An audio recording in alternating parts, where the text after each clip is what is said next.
ಭಾಗವಹಿಸೋಣ. यह भगवद गीता सामूहिक रूप से जब महायज्ञ के रूप से यह ध्वनि हम सभी एक साथ भारत के नेतृत्व हृदय सम्राट माननीय श्री प्रधानमंत्री नरेंद्र मोदी जी के साथ में यह पुरुषोत्तम अध्याय का सामूहिक पठन प्रारंभ करने जा रहे हैं.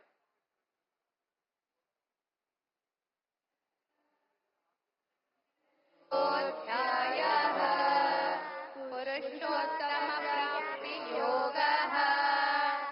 श्री भगवानुवाच ऊर्ध्वमूलमधःशाखम् अश्वत्थम् प्राहुरव्ययम् छन्दांसि यस्य पर्णानि यस्तं वेद स वेदवित्. अधश्चोर्ध्वम् प्रसृतास्तस्य शाखाः गुणप्रवद्धा विषयप्रवालाः. अधश्च मूलान्यनुसन्ततानि कर्मानुबन्धीनि मनुष्यलोके. न रूपमस्येह तथोपलभ्यते नान्तो न चादिर्न च सम्प्रतिष्ठा.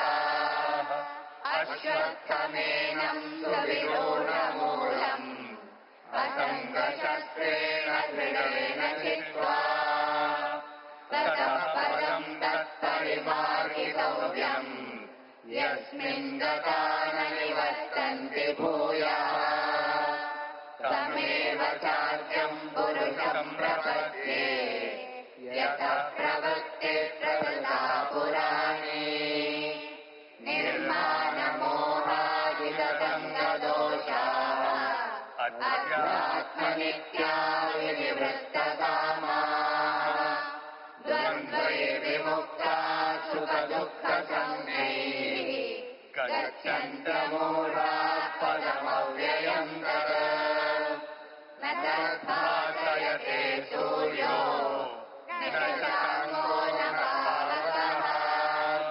यद्गत्वा न निवर्तन्ते तद्धाम परमं मम.